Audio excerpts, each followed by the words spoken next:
Greetings, ladies and gentlemen. Today is October 3rd. The Wildcard series is in the rear view. We look forward to the AL and NLDS. Let's talk about it. Hello, everybody. My name is Steven. This is the middle of the order. How are we doing today, ladies and gentlemen? This episode is going to be going out a little bit later than usual. If you're listening to this now, I appreciate you. Thank you very much for clicking on the video. Some technical difficulties with the first recording. All of the work that I did vanished, and it was gone, and I had to do it all over again. So here we are talking baseball once again. If it wasn't for the postseason baseball, my mood would be pretty in the dump right now. I'm not having the best of days, but we're here and we're ready to talk some baseball. So let's do just that. And let's start by going over the wild card series that just happened this past week. We're going to go in the way that they were being played from, 1 o'clock games to the 8 o'clock and 9 o'clock games. So we're going to start with the Tigers and the Guardians. Game 1 went to the Tigers, a 2-1 game. Gavin Williams pitched fantastic for the Guardians. He pitched 6 innings with only 5 hits, struck out 8 batters while giving up 2 runs, none of which were unearned by him. The 2 runs that were scored came off of errors and just misplays by that Guardians defense, something that was so sharp in the regular season. Got away from them in the first postseason game. And for as good as Gavin Williams was, Tarik Skubal was obviously much better. 7 2/3, 3 hits, an earned run, 3 walks, and 14 strikeouts. Scoobs, are you kidding me? Absolute dominance from Tarik Skubal. And part of the reasons why the Tigers won this game, 2-1 as mentioned, they scored a first run in the first inning, and that's kind of what you want. You want your team to get off to a hot start. 4 batters in, Tigers already up 1-0. I mean, that's some really smart stuff here. Heads up base running by Angel Martinez tied this game up. We had to go back all the way into, I believe it was the 4th inning or 5th inning. Ball hit over the head of Skubal, kind of got in between him, the second and shortstop. It was runners at first and second. Angel Martinez was at second. Once that ball hit the ground, he was off and running, and he went around to score on this play, and that's a huge play. Smart from him as Skubal threw it home, but just couldn't beat him in time. He was originally called, I believe it was out, but they overturned it, got his hand in there, was safe, and that game was tied up as 1. And the Tigers played small ball from that point on. They scored a run in the 7th inning, and there you go. Both teams combined to go 2 for 15 with runners in scoring position. So it was definitely the pitching that was the name of the game in this one. Guardians had 4 hits in the game. Only one of them made it out of the infield. That was Kyle Manzardo, a base hit into the outfield grass there. The other 3 hits were all infield hits. So like I said, Skubal was dominant and the bullpen took care of the rest. So a good first win for Detroit. Game 2, the Guardians came back, won 6-1. Tanner Bybee was pretty solid, 4 2/3, 6 Ks, only the 1 run allowed at that point.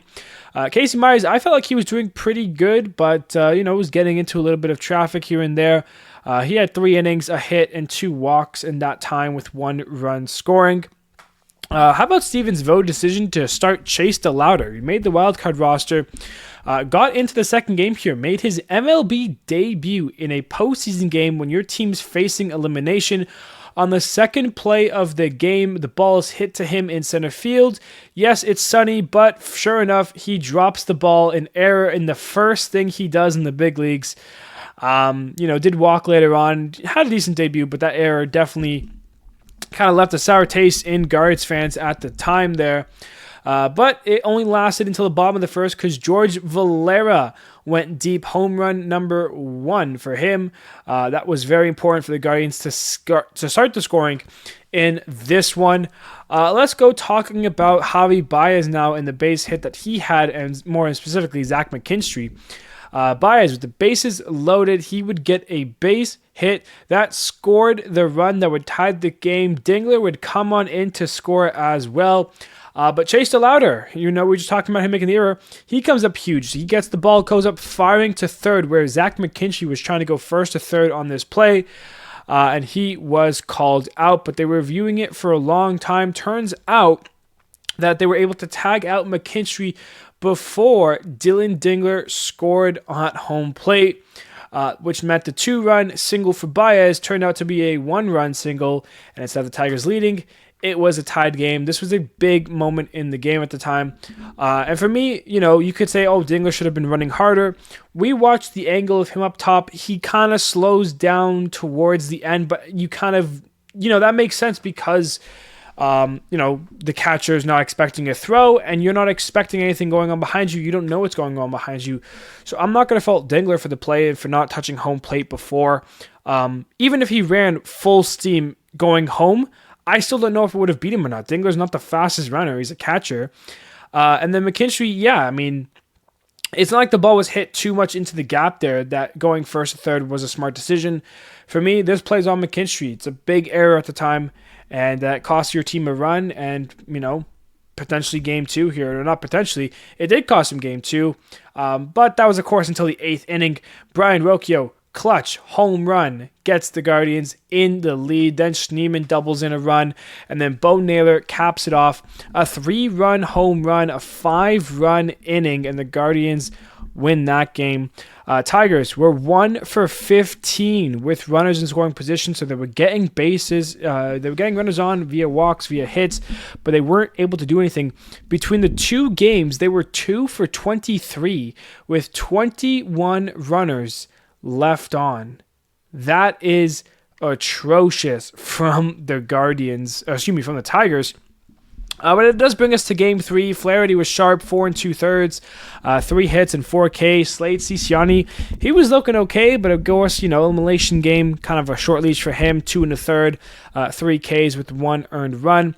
Kerry Carpenter got the double in the 3rd, kind of bounced off weirdly at first base, and ball got away from him, which allowed him to get to second base.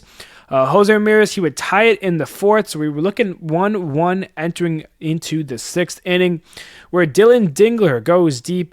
His home run puts the Tigers out in front before they put up 4 runs in the 7th. The Guardians were spiraling. Perez, a 2-run single. Torkelson, a single. Green, a single. Back-to-back-to-back singles. 4 runs coming to score. The Tigers, with a 6-1 lead, were looking in control. Jose Ramirez caught break. You got 2 runs were to score for Cleveland on an error, but Jose Ramirez was then going for second, and he was out, which ended that inning. Mind you, I got to also mention that I did not mention in Game 1, Jose Ramirez, at the start in Game 1, when this game was 2-1, he led off the 9th inning against Will Vest, and he ended up getting a triple. He kind of got to third, so he had a runner on third, no outs. Vest proceeds to get the first out, and then the second out was a comebacker. Ramirez was caught up in the middle and eventually tagged out in a rundown there at third base. You can't do that. You're the tying run. You got to third with no outs, and the Tigers were able to get out of it. That's how they won that first game, and they win that second game 6-3, the final, and much better with runners in scoring position. 5 for 12 that game for the Tigers. That was kind of the big story that we saw this week, and the Tigers would move on to play the Seattle Mariners this weekend, or it starts this weekend, but it'll go much further than that. That was your first series, so let's keep it rolling here.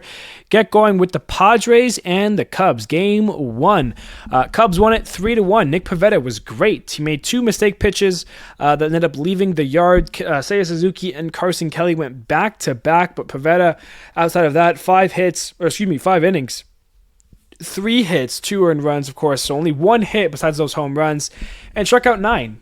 So really solid stuff from Pivetta. Matthew Boyd did his job, 4 1/3, only 1 run, 4 hits. Padres scored first, got Merrill a double, and then Bogarts doubled him in. So, 2 hits, a run, kind of quick to start the second inning there. And then you saw the home runs from Suzuki and Kelly.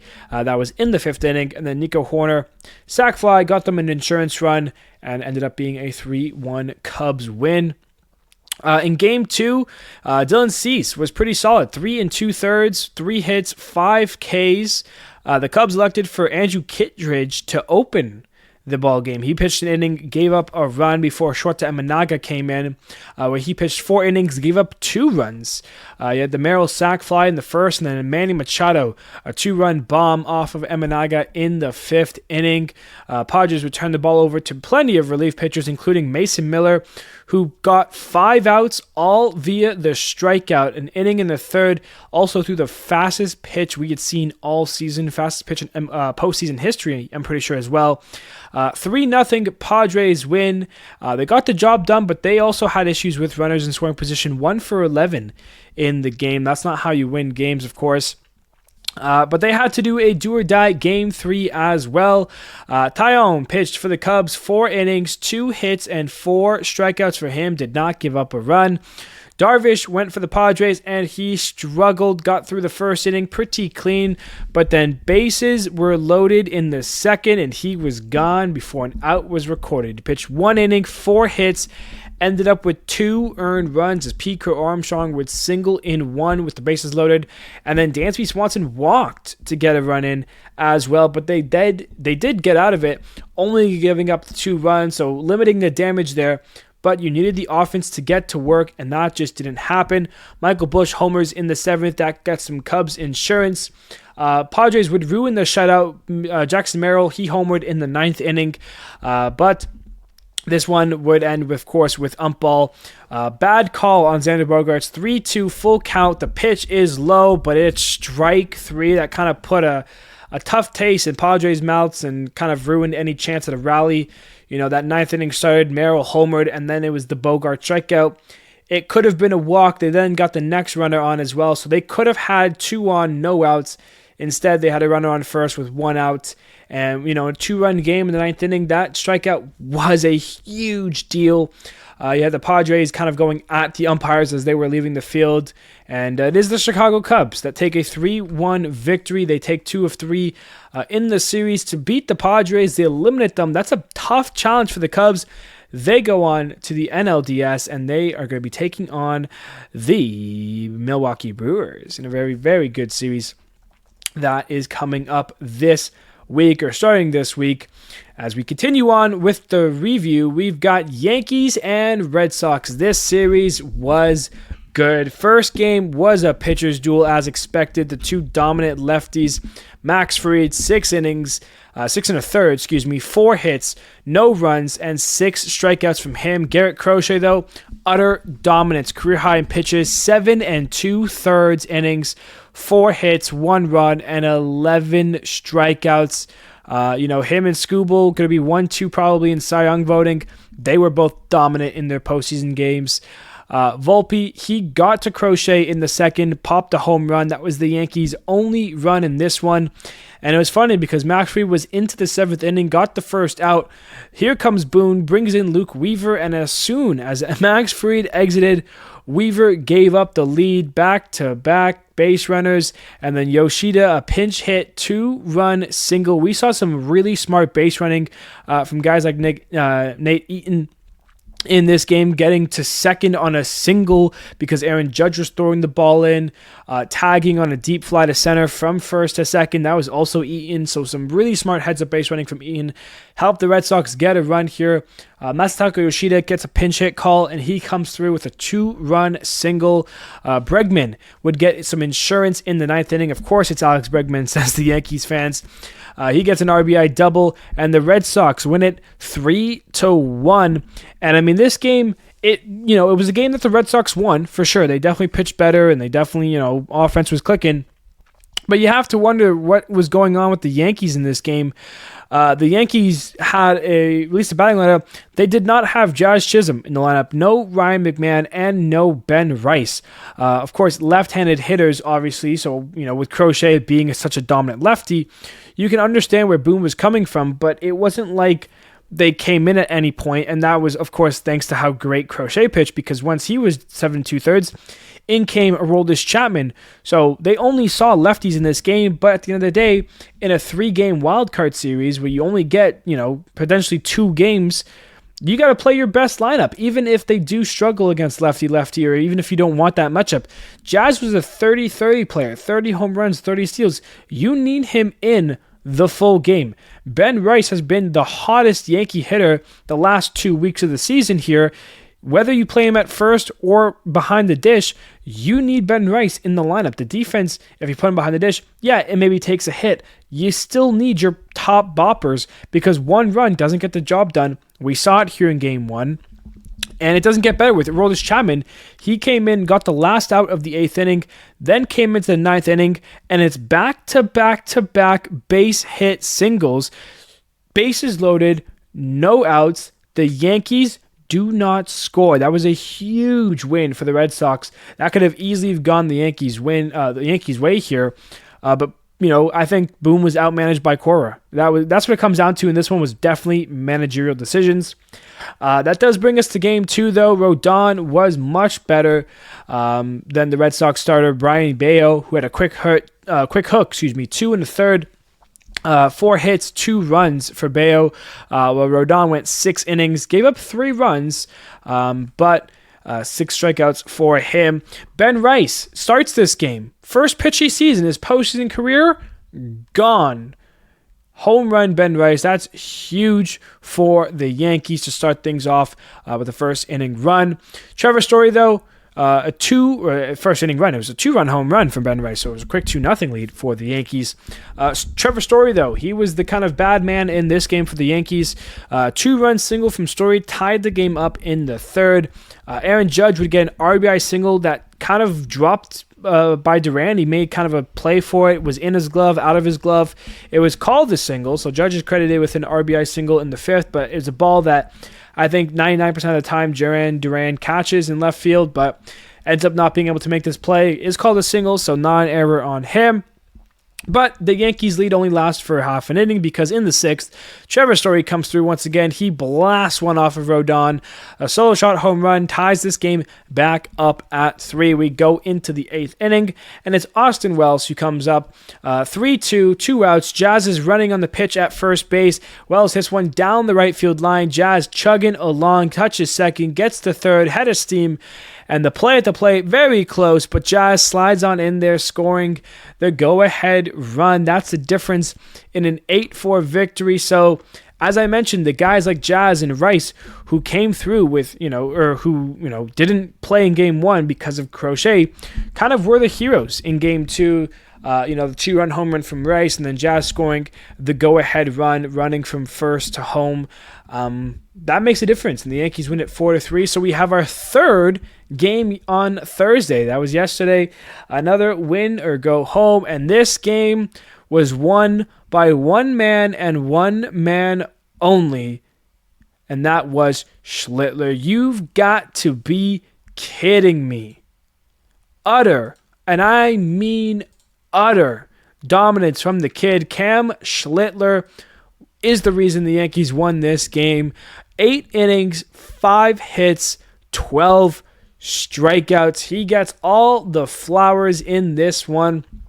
He went up against another rookie, Connor Early, for the Red Sox. 3 2/3, 3 runs, 6 Ks, 4 runs, 3 earned runs. So there was that one error. The Yankees were able to score 4 in the 4th inning. Rosario with an RBI single, Volpe an RBI single, and then Wells hit one, Nathaniel Lau off his glove, past Rami Gonzalez at second base. It goes as a fielder's choice error by Nathaniel Lau. That scores 2 runs. That's how the 4 runs came in to score. And Schlittler was just fantastic. And I mean, that's the reason for me why the Yankees won this series, won this game. Cam Schlittler, all the flowers off to you. I mean, that was his 15th career start in the big leagues, first postseason appearance in his life, and 8 innings, 12 Ks against the Red Sox. Goes down as one of the best pitching performances, that we saw this week. Obviously we had some good ones from Skubal, from, Crochet and everything. Schlittler's might have been the best one. That was phenomenal stuff from him. Yankees win the do-or-die game. They are heading to Toronto to take on the Blue Jays. That's going to be a good one here. Last wild card matchup, we've got the Reds and the Dodgers. Snell pitched fantastic. 7 innings, 4 hits, 9 strikeouts, had 2 runs allowed. Hunter Green on the other end did not. I thought he was going to come out and shove and give the Reds a chance with, first pitch, leadoff home run from Ohtani. I kind of felt like this was a bad call for me. 3 innings, 6 hits, 5 runs, 4 Ks. Not ideal from Hunter Green. Teoscar had a 3-run home run. He went back-to-back with Tommy Edman. That was in the 3rd inning. It was quickly 5-0 Dodgers. Teoscar homered again in the 5th. Ohtani homered again in the 6th. So Teo and Ohtani both had 2 home run days. Dodgers hit a career postseason high, 5 for franchise record, 5 home runs in the postseason. That's what I'm trying to say here. The Reds were able to score 2 in the 7th, but by that time they were already down by 8, so it didn't really matter. Plus, the Dodgers got those 2 runs right back in their half of the 7th inning, so it was 10-2. The Reds were able to score 3 runs in the 8th inning, but that was off of 2 bases-loaded walks. The Dodgers bullpen definitely had some issues. They had little to no command in this one. 2 innings, 3 hits, 3 runs, and 4 walks. So no, Snell should have stayed out longer when you think about it. Thankfully, Ohtani and Teo had the bullpens back. They win 10-5 in Game 1. We go to Game 2. Yamamoto get into some early trouble a little bit. Teoscar Hernandez had a big error in the first that scored 2 runs. On his night, though, Yamamoto 6 2/3, 4 hits, 2 runs, neither of which were unearned because of the Teo error, and 9 strikeouts for him. Zach Littell on the other end for the Reds, 3 1/3, 6 hits, 3 runs. You can tell it was pretty tough.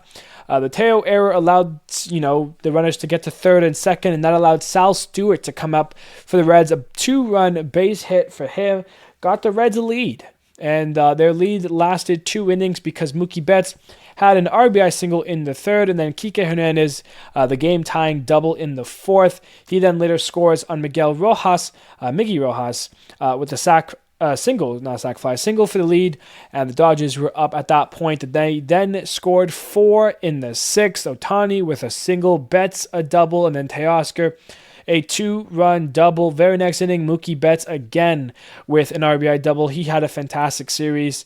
The Reds again had opportunities late. Bullpen kind of struggling. This one was more on Emmett Sheehan specifically. They end up getting another run on another Stewart single, and then a 4th run on a Tyler Stevenson sac fly, but that's all the Reds could do. They were just outmatched, and it was no one's surprise. People were going to hope it would have been the latter, and the Reds had an opportunity in this series. It was a 5-1 season series, and it just didn't look good there. Dodgers win it 8-4. They kind of bully up the Reds, and they will head to the NLDS matchup to face the Philadelphia Phillies. And that was your wild card review here. It's the second time in MLB history that we had 3 win or go home games. That was on Thursday. Most of the time we've seen in these wild card series, the team that wins game 1 wins game 2. We've only had a couple games go into this 3rd game. This year we had 3 of them, which was phenomenal. Cam Slittler, we mentioned how fantastic his 15th career start was. First time in postseason, a pitcher went 8 or more innings, no runs, no walks, and 12-plus Ks. So good for Slittler. And then the Yankees, they have their own new history here. They are the first team since this new playoff format was introduced back in 2022 to lose Game 1 and then win games 2 and 3. Teams are 15-1. If you win game 1 of the wild card, the Yankees are the first team to not win game 1 but still make it on. It was a great day of baseball, a great week of baseball. And we have more coming for you. So that's what we've got there for the wild card. Going to go over some of my heroes from the 3 days here. Mookie Betts. The Dodgers played 2 games, unlike the other 6 teams here. He led the wild card with hits. 6 for 9 was Mookie Betts with 3 doubles and 3 RBIs. He was fantastic. Other Dodgers, Teoscar Hernandez, Shohei Ohtani, of course. Teo was 4 for 10 with 2 homers and 6 RBIs. He led the wild card series with RBIs. Shohei was 3 for 9 with 2 home runs, 4 RBIs. How about Jackson Merrill from the Padres? The Padres offense wasn't great in this series, but Merrill was 3 for 9, and he had 3 extra base hits, 2 doubles and a home run. So pick up some stuff there. Trevor Story with Boston, 5 for 13, a home run, 3 RBIs. He was a thorn in the Yankees side. The Yankees are happy he's done. Sal Stewart kind of the highlight for the Reds, 2 for 4 with 4 RBIs. Pretty solid stuff for him. They had Javi Baez, who had a pretty decent series. Of course, he struck out a couple times, but he was 5 for 11, had a big double. Solid stuff. 5 hits is, one behind Mookie Betts for first, essentially. And then how about some of the pitchers here? We talked about Cam Slittler, but I'll mention it again. 8 innings, 5 hits, 12 Ks, other dominance. Tarek Skubal, Garrett Crochet, we talked about. Both went 7 2/3. Skubal, 3 hits, 1 run, 14 Ks. Crochet, 4 hits, 11 Ks, and the 1 run as well. Will Vest from the Tigers, he came in, he got 3 innings over the week here, and he only allowed 1 hit. That was the leadoff triple to Ramirez, I'm pretty sure. Props to Will Vest. He was a big part of the Tigers bullpen, part of the reason they're heading to Seattle right now.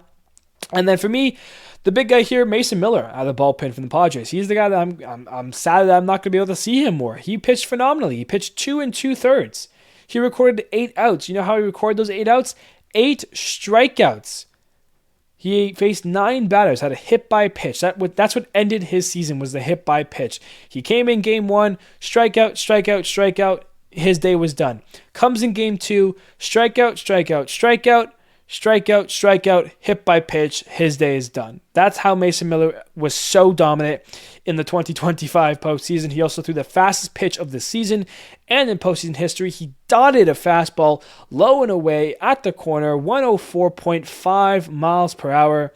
Hats off to Mason Miller. Over all the games here, we had 17 total home runs. Of course, Teoscar and Shohei lead the way with 2 apiece. Everyone else hit 1. That was kind of the wildcard heroes for me. We've got some baseball news to talk about here really briefly, and it's all kind of similar.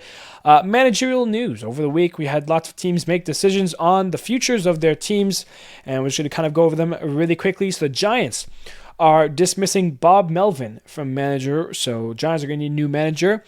Twins are dismissing Rocco Baldelli. He's been kind of in charge there for what seems like a decent bit here. So that's 2 new managers gone. Rangers and Bruce Bochy are agreeing to part ways. So that's 3 now. Angels and Ron Washington, they part ways. So that's now 4.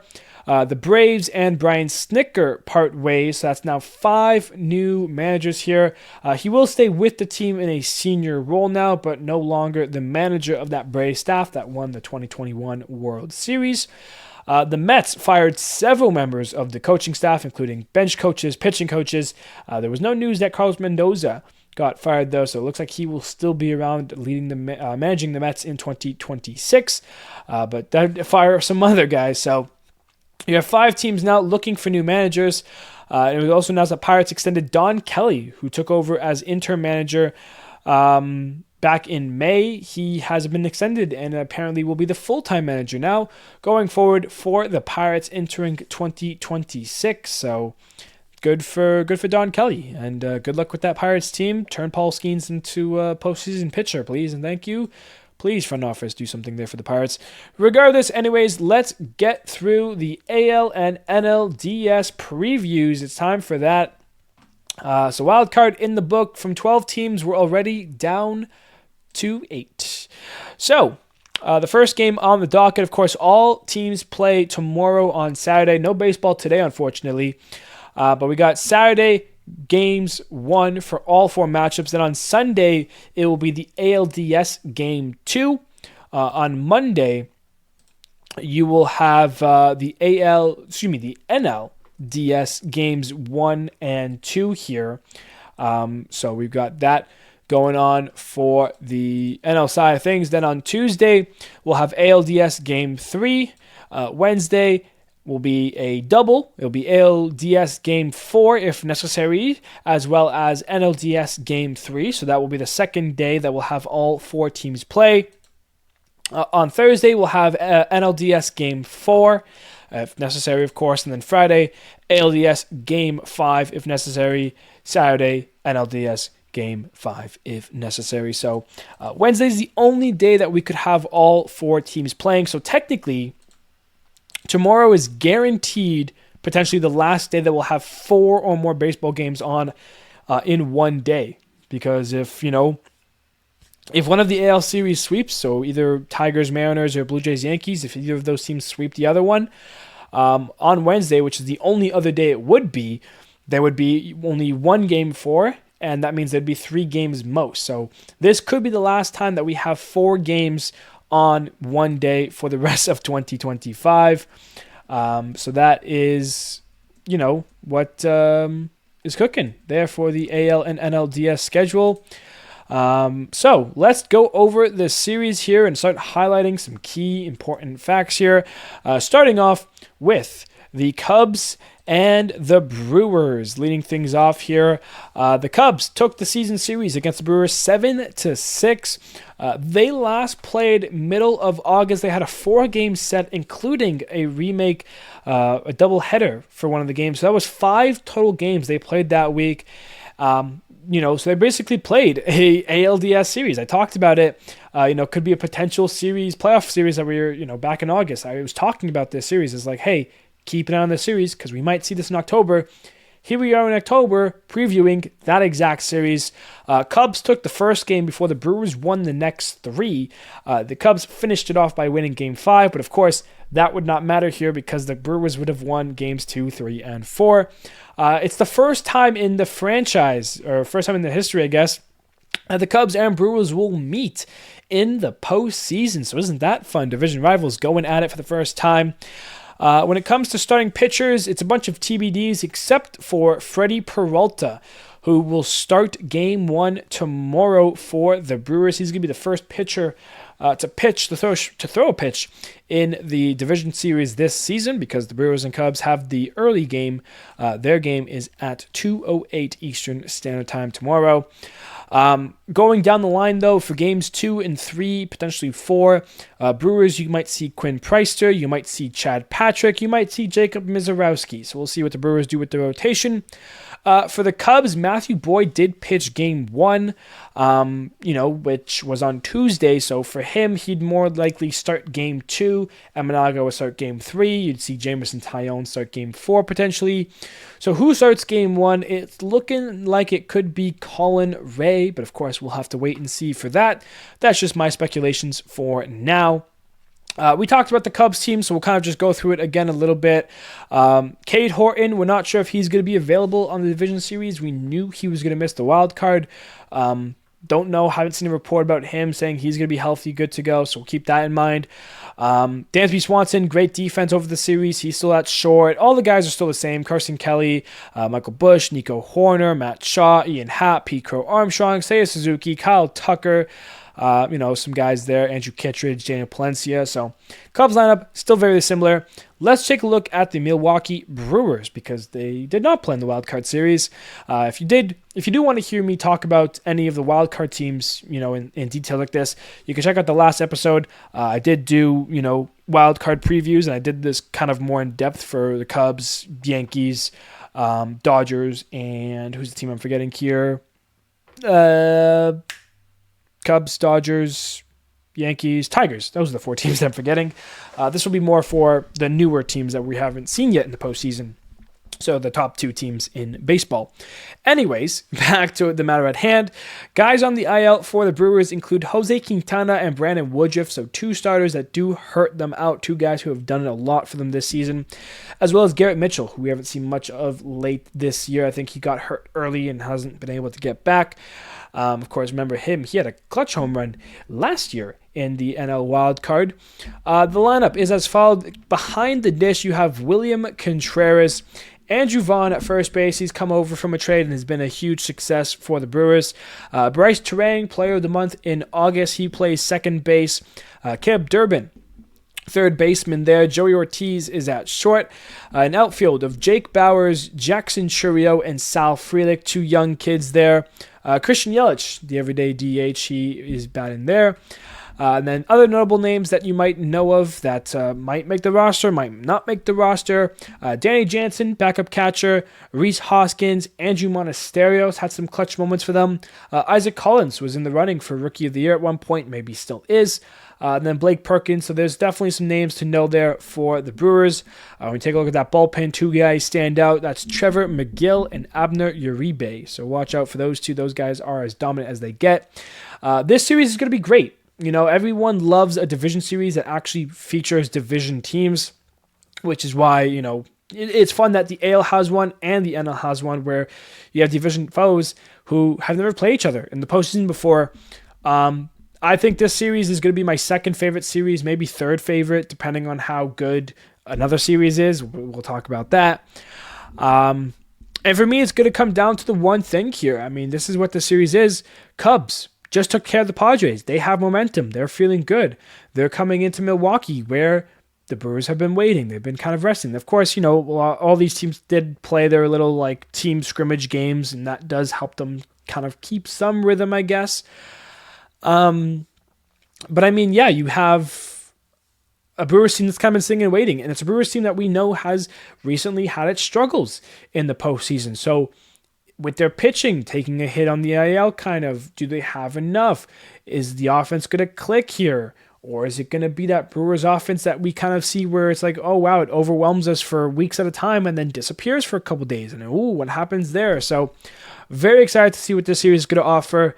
Of course, it is the first baseball game to watch and see come the AL and NLDS matchups. Which now brings us to the next one, our first ALDS matchup. It's the Yankees and the Blue Jays. This is another one of those divisional matchups here. That I love to see, and to be honest, I think this is going to be my favorite division series matchup. Very interested in this series, have lots of stakes in it for me personally. The Blue Jays took the season series against the Yankees 8-5. They last played at the start of September. The Yankees won that series. It was the only series the Yankees beat the Blue Jays at this year. And when you look at this, the two teams here, you got to highlight July because that was a big month for the Jays. They took 6 of 7 at home from the Yankees that month. They first started off with a 4-game sweep. They entered 3 games behind them in the division. They swept them at home. They took over the division, and they did not give it back to them since then.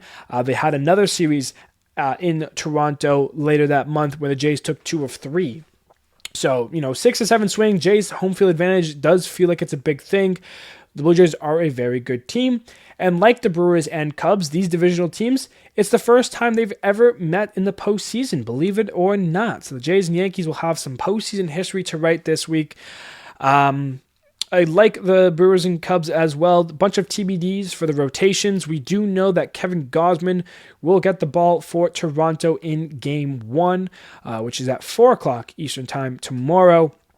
Similar to, the Cubs, essentially. Max Fried got Game 1. He's not going to be available for Game 1, more than likely. So Fried would start Game 2. You'd expect Rodon Game 3, Cam Schlittler Game 4. I mean, Schlittler was dominant against Boston, but if you remember, Cam Schlittler was the guy that faced the Blue Jays in that most recent series at the start of September, where the Jays made him throw 40 pitches in the first inning. They scored, 4 runs off of him and got him out of the game by the second inning. So Schlittler, postseason success, absolutely. Struggle with Blue Jays? Yes. So Schlittler for Game 4 makes sense. On the Blue Jays end of things, so who starts Game 1 for the Yankees? Luis Hill is my bet. I mean, it makes sense. He had a nice start against them over the week, that series as well in September. And it kind of just makes sense with the Yankees, what they have available in the rotation there. So expect Hill, Fried, Rodon, Schlittler, and then Fried if Game 5 is necessary. That's how I would do it if I was the Yankees. For the Blue Jays, we know Gausman. Shane Bieber will probably get the ball Game 2. And then Game 3 is interesting because you got Max Scherzer, future Hall of Famer, who's done it, who knows it, struggles in the first inning, but kind of figures it out from that point on. They also have a guy like Trey Savage available, who more than likely will be on the the playoff roster here. Does he get a start in Game 3 in New York? That might not be the best idea, but it'll be very interesting to see what he can do in that series. So those are the other possible options there for the Blue Jays. Would say Chris Bassett, would say Jose Barrios, but they're both on the IL. So when you take a look at the Blue Jays here, Bassett and Barrios were on the IL. Not sure if any of them would be available for the playoff roster. We'll have to see about that. No Yimi Garcia, no Nick Sandlin, so the bullpen takes a hit. And then as well, Ty France on the IL and Bo Bichette. More than likely, he will not be available just yet. Maybe for the ALCS if he can get healthy enough. We'll still have to wait and see. Maybe everyone's surprised and maybe Bichette is good to go for the ALDS, but we'll have to see what tomorrow brings and see what the rosters bring. On the typical day-to-day lineup, the Blue Jays have Alejandro Kirk behind the dish, the big grand slam in game 162 for the Blue Jays to lock up the division. Vladimir Guerrero Jr., the face of the franchise, he plays first base. You currently have Ernie Clement as the second baseman. Addison Barger will flip-flop between third base and right field. But without Bo Bichette in the lineup, you'll see him more so at third base. And then Andres Jimenez, usually the second baseman, is now been playing shortstop while Bo Bichette has been hurt. So that's what they've got currently going on here. In the outfield, I'm highlighting the guys who have been doing it all season long. Davis Schneider in left, Dalton Varsho out there in center, and then Nathan Lucas in right field, with George Springer, the designated hitter. Some other notable names, and a guy you might see in this series, Anthony Santander. He missed a lot of the season with injury, and when he's been healthy, hasn't been good. So it'll be interesting to see if the Jays start Santander over Lucas, over Schneider, or if they let those two guys who, have been doing it pretty much all season long and have had clutch moments, if they let them run it out. I think it will depend on the matchups, if it's righty-hitters or lefties, but Santander, if he plays, he'll have to contribute. Tyler Heineman, one of the best backup catchers this season, and then Miles Straw, of course, has been a huge part in the outfield as well. Some bullpen guys to know: Jeff Hoffman, the closer, what's the deal there? Sir Anthony Dominguez has been good. Brandon Little, started the season one of the best relief pitchers in baseball, but then guys figured him out. He's had to work hard to kind of bounce back, and kind of has done so a little bit towards the end of the season here, so he's another guy to kind of note and keep an eye on for it. The Yankees, we talked about them: Austin Wells, Ben Rice, back up there. You got Paul Goldschmidt potentially, Jazz Chisholm, McMahon, Volpe, Bellinger, Grisham, Judge, Stanton, Caballero, Rosario's had some moments already. Devin Williams was okay in his games. Bednar's looked good, gave up a run, but, is okay as a save guy. Luke Weaver, interesting to see what Boone will do with him going forward. Of course, first impression, kind of blew game one for them. So we'll have to see what the Yankees end up doing. But this series will be very, very good here. We've got the Dodgers and the Phillies for the other NLDS game here. We'll continue on. The Phillies have the season series 4-2. They last played middle of September. It's the sixth time that we will see these two meet in the postseason. It's the first time we'll see them since the 2009 NLCS, where the Phillies won it in Game 5. They took 4 of 1. Of course, the Phillies were in the World Series that year. All of the 5 times that these two teams have faced have been in the NLCS. So it's the first time that they're meeting in the NLDS. The Dodgers won the first 2 matchups. That was in 77 and 78, 1977, 1978. The Phillies have won the last 3, including one in the 1980s, and then one in 2008 and 2009. So it's the first time they're meeting each up since those back-to-back years in 08 and 09. And again, first time in the division series. Game 1, Shohei Ohtani on the mound versus Christopher Sanchez from the Phillies. The rest of the games are TBD, of course. You could expect potentially Blake Snell, Yoshinobu Yamamoto, Tyler Glasnow as options for the Dodgers. For the Phillies, you've got Ranger Suarez, you've got Jesus Luzardo, and you've got Aaron Nola. So those are, guys that I expect to make the starts games 2 through 4 if necessary, and then Game 5, Shohei versus Sanchez again would make sense. Dodgers, we've talked about them. We know about them. Ben Roosevelt has been behind the dish the first 2 games, so no Dalton rushing there. Freeman, Edman, Muncy, Betts, Pajes, Teoscar Hernandez, Kike Hernandez, Miguel Rojas. No Michael Conforto. He was not on the wildcard roster, so I mentioned him when I did do the Dodgers last week on Monday. He wasn't even on active for the wild card series. Neither was Clayton Kershaw and Anthony Banda. So we'll see if any of those 3 get activated for the division series. But yeah, Kike Hernandez in left, Pajes in center, Teoscar in right, Ohtani, of course, a DH. Bullpen guys: Tanner Scott, Blake Trinan, Roki Sasaki. He was pretty good in that Game 2 appearance. So Dodgers got some pieces. We know about them. How about the Phillies? Well, of course, Jose Alvarado not available. He's hurt, but also because of his suspension earlier in the year, it made him not playoff eligible. Zach Wheeler is the biggest blow. Not having him, the ace of your staff, that does hurt you a little bit. And then Jordan Romano also on the IL, but I'm pretty sure Philly fans aren't too upset about that one. When you look at the lineup, catcher, JT Real Muto behind the dish. Bryce Harper is at first base, the star, the face of that franchise there. Bryson Stott at second. Alec Boehm at third. Trey Turner healthy once again. He plays shortstop. You've got an outfield of Brandon Marsh, Harrison Bader, and Max Kepler. Some pretty decent offensive options, but some pretty decent defenders as well. Designated hitter, the big bopper man himself, Kyle Schwarber. He is a problem, and he's going to go yard at some point in this series. I'll tell you that for sure. Edmundo Sosa, Nicholas Castellanos, Otto Kemp, Weston Wilson. Those are some other names that you should know. And for the bullpen, they've got a guy back there named Matt Strom. They've got a 40-year-old David Robertson back there still tossing the ball. And of course, they made a trade for Johan Duran. He's been everything and more for the Phillies here. Only a couple hiccups from the point that he became a Philly. So if the Phillies get into the ninth inning with a 1-run lead, 2-run lead, I think it's pretty safe. Duran has definitely been one of the best closers down the stretch here, so keep an eye on for him. This series is probably, I said it with the Blue Jays Yankees, I said it with the Cubs and Brewers, this series is probably going to be the best series. Like, this series is, like, definite one. I mean, with the star potential between this series, and I mean, right now, if you look at postseason odds for winning the World Series, Dodgers are in first, Phillies are in second. So whoever wins this series is going to be the favorite moving on into the NLCS to take on the Brewers or Cubs. This series is everything. It's very important for both these teams. Both of them, from the start of the year, have had playoff, knew they were going to make playoffs essentially. They came to the series being like, we have to win the World Series for this season to be successful. Well, one of those teams is going to be eliminated before making the championship series. And the other one, they're going to be the favorite going forward. So this series is going to be very, very good here. The last series to talk about really quickly here, definitely been a longer episode. Tigers and Mariners, the last ALDS matchup we've got here. The Mariners have won the season series 4-2 against the Tigers. They last played before the All-Star break. The Mariners swept them before heading into the All-Star break, and of course that's when the Mariners started to really rise and climb back into the AL West standings. And like the other two series that isn't the Dodgers and Phillies, this is the first time that they will meet in the postseason in their franchise's history. So we have 3 matchups in the postseason that we have never seen before.